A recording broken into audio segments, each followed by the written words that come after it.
Ya Tuhan, kasihanilah aku orang yang berdosa ini. Saudara-saudari terkasih dalam Tuhan Yesus Kristus, setiap pohon dikenal pada buahnya. Tidaklah mungkin bahwa dari semak duri kita bisa panen buah ara, atau dari duri-duri kita temukan buah anggur.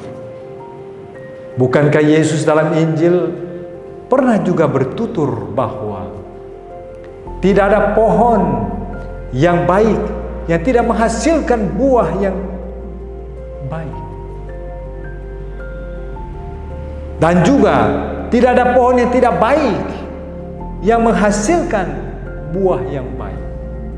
Intinya, pohon yang baik menghasilkan buah yang baik, pohon yang tidak baik menghasilkan buah yang tidak baik. Pohon itu apa? Pohon itu adalah hati manusia. Kalau begitu, setiap orang bisa dikenal lewat pikirannya, perkataannya, perbuatannya, bahkan lewat doanya. Saudara-saudari terkasih dalam Tuhan Yesus Kristus, bacaan Injil pada hari ini melukiskan sebuah perumpamaan yang disampaikan Yesus tentang bagaimana keadaan hidup rohani dan juga bagaimana kehidupan orang yang baik sebenarnya. Maka dalam perumpamaan itu Yesus menampilkan dua tipe, dua bentuk manusia. Pertama, orang Farisi, dan yang kedua, pemungut cukai. Saya yakin saudara-saudari terkasih sudah tahu banyak kisah tentang orang Farisi dan juga orang yang memungut cukai dalam Alkitab itu. Kita sekalian tahu orang Farisi punya kedudukan sosial yang dianggap pada waktu itu yang menjadi teladan orang benar, orang baik untuk orang banyak. Mereka juga menganggap diri orang yang memang benar dalam dirinya, suka memandang rendah orang lain. Sementara pemungut cukai itu ditempatkan pada golongan pendosa, orang yang disingkirkan dari masyarakat. Nah, lewat perumpamaan tadi, saudara-saudari terkasih, Tuhan Yesus Kristus menunjuk bagaimana cara mereka berdoa.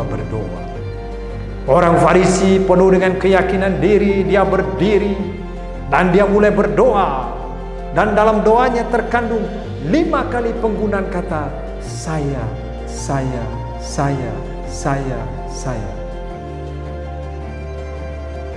Dia ucapkan dia punya jasa seminggu 2 kali berpuasa hari Senin dan Kamis, membayar persepuluhan, perbuatan yang hebat dipamerkan dalam doa,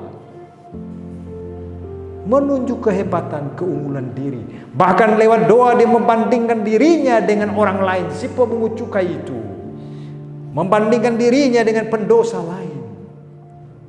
Sementara pemungut cukai ini seorang dari jauh tidak berani dia berdiri tegak.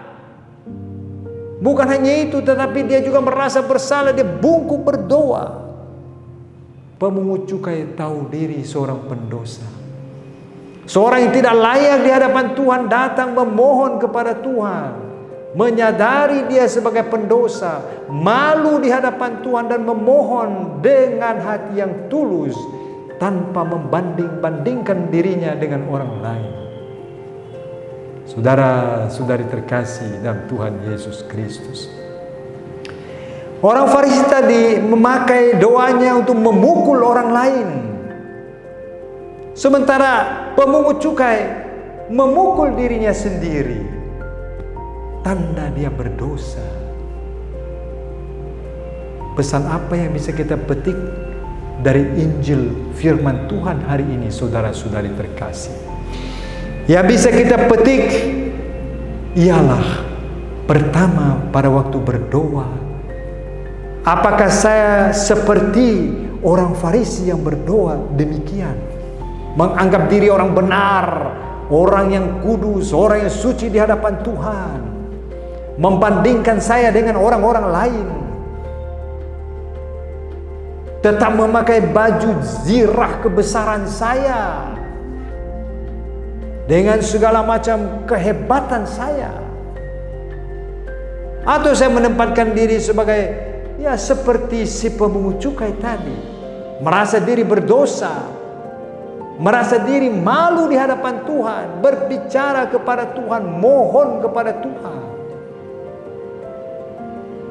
Saudara-saudari terkasih dalam Tuhan Yesus Kristus. Pada bagian ekor dari Injil yang kita dengarkan hari ini. Bahwa doa yang dikabulkan. Doa si pemungut cukai. Sementara doa orang Farisi tadi beda hasilnya. Karena itu saudara-saudari terkasih dalam Tuhan Yesus Kristus, melalui perumpamaan ini juga saya diundang oleh sabda Tuhan untuk perbaiki hidup saya.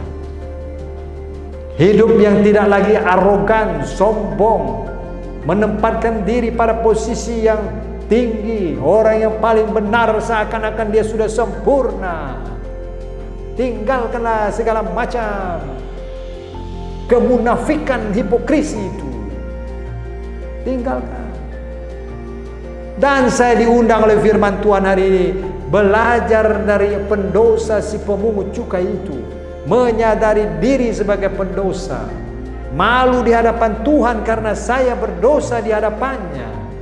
Dan saya mohon kepada Tuhan dengan segala kerendahan hati.